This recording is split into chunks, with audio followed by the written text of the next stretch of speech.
Hi, this is Chris from Better Together Travel Stories. Stephanie's out with the girls doing some last minute Christmas shopping, so I thought I'd spend a few minutes with you kind of sharing a recent experience. Now, we have been big fans of the Hopper app for a couple of years now. We've scored some really great deals like $234 round trip to Krakow, Poland on Lufthansa. So while I don't want to take away from what we have shared out to our friends and followers, I do feel in the interest of transparency that it's important to also make you aware of times when things have not gone well for a few reasons. One, this could have been an extremely expensive mistake made by the Hopper app, and one that could have had significantly impacted our credit cards had it not been for the fact that we're very diligent in tracking our use and managing that. Secondly, this app gave some really misleading, if not outright incorrect information about the fares it showed, highlighting the importance for us as consumers to not just look very carefully at what the Hopper app displays, but also to do our own fact checking using other apps or sites. Arguably, this may make the question of whether the Hopper app is of value to you something to think about. 3, the customer support after the sale was non-existent, and that was really frustrating. When you're spending hundreds, potentially thousands of dollars, it's not unreasonable to expect timely and professional customer support 24/7, especially for a business whose service is available 24/7. And lastly, I decided to make this post because I had hoped that Hopper would have reached out with an apology, and they haven't. So I feel this is the only way to get the word to them, albeit indirectly, that they have a lot of work to do if they want to continue to be the fare tracking app of choice for me and for many others. So this is what happened. As I shared before, we're a family with 10 kids, 8 of them ranging in ages from 11 to 24. Next May, 2 of our kids are graduating from high school, and we want to take them to Paris. They both have had several years of French language training, and our daughter is a budding dessert chef with a side hustle making cakes, cookies, and pies, including our own wedding cake a few years ago. Well, about 5 weeks ago, we got a notification that flights to London were down as low as about $322. Now, you may be asking why we're looking at London if we're planning to go to Paris, and that's because sometimes, here's a little tip, it's less expensive to fly into Heathrow and then take Eurail over to Paris, and that's what we plan to do. Again, the tickets were about $322 on Virgin Atlantic, and they were described in the Hopper app as being economy light. There were also tickets for about $460 or so on Virgin Atlantic, but were described as economy. Now, I specifically noted by going to the website for Virgin Atlantic that they had 3 levels of economy class: light, classic, and premium, with light limiting you to a carry-on and charging for checked bags.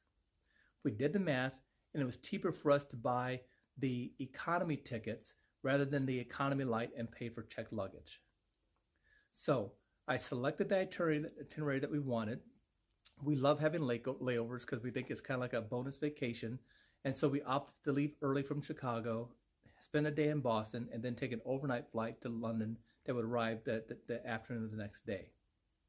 Now, unfortunately, when I went to purchase, I got an error message saying that they couldn't complete the transaction.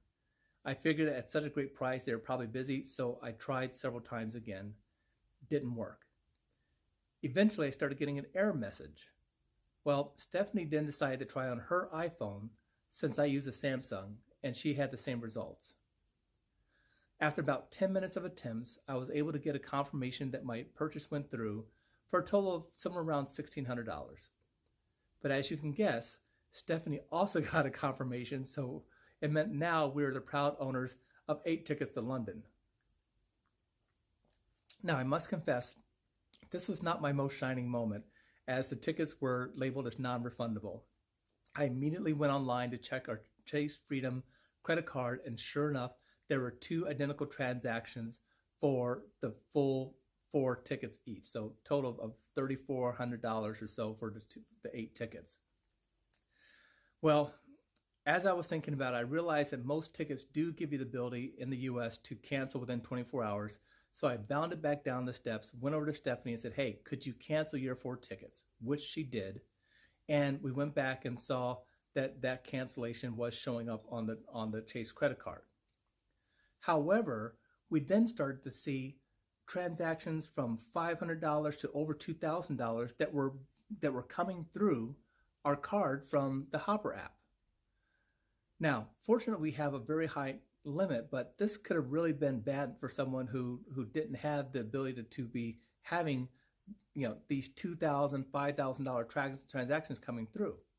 I reached out to Hopper on their app, and I got a message saying that they're really busy, but to go back to my day and they would get back to us. Really?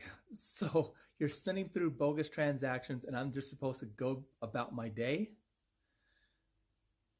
For several hours that day and the next morning, I tried contacting them. I tried contacting them through their app, through Twitter, through Facebook, through Instagram. No response. In the meantime, I decided to go ahead and check to see if I could secure my seats. So I went into my Virgin Atlantic account, saw the tickets, but realized that the tickets were economy light, which meant that now I was going to have to pay for tickets.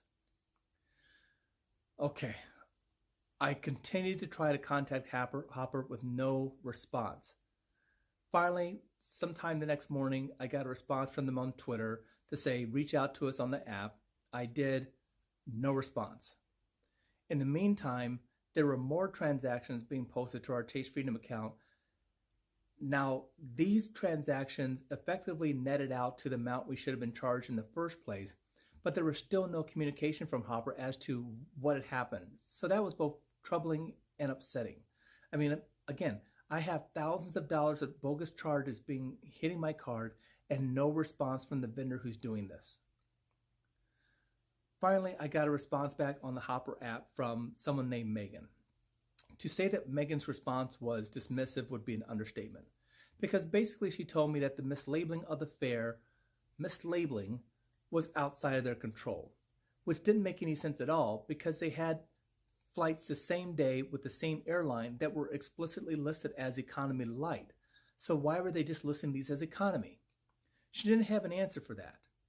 Now, she did offer to refund us for the tickets that we bought, but by this point we were going to lose the great fare, number one. Number two, we had already started securing our Airbnb for the London part of our trip, and I would be out the security fee for that.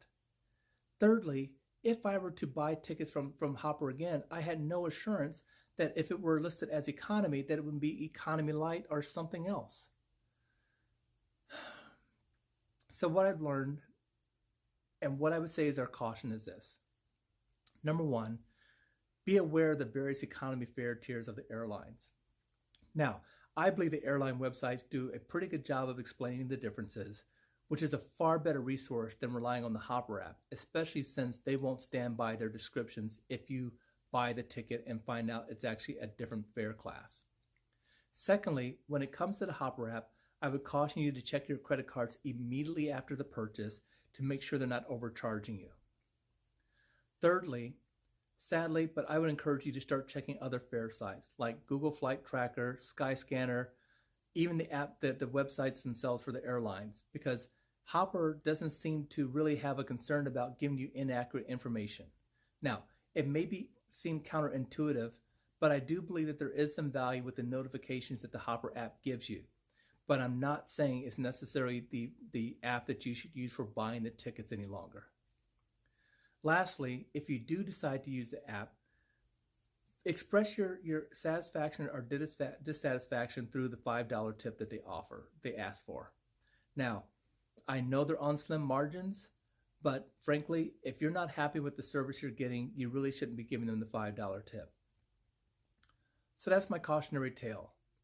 We're going to go ahead and pay the fee for the check bag. It's because we're going to be gone for about 8 days. But I'm really disappointed that the Hopper app didn't reach back out to us, understand what we went through, and offer some sort of recompense for this. It was definitely one of the worst customer experiences I had online, and I thought it was important to communicate this as I've been a big promoter of theirs. So thanks for watching. I welcome your comments below, and hopefully you'll consider following us on our new Instagram channel, b2g.travel, as well as our website, b2g.travel. And thank you very much, and we hope to be talking to you again real soon as we plan some more travels for 2020. Bye-bye.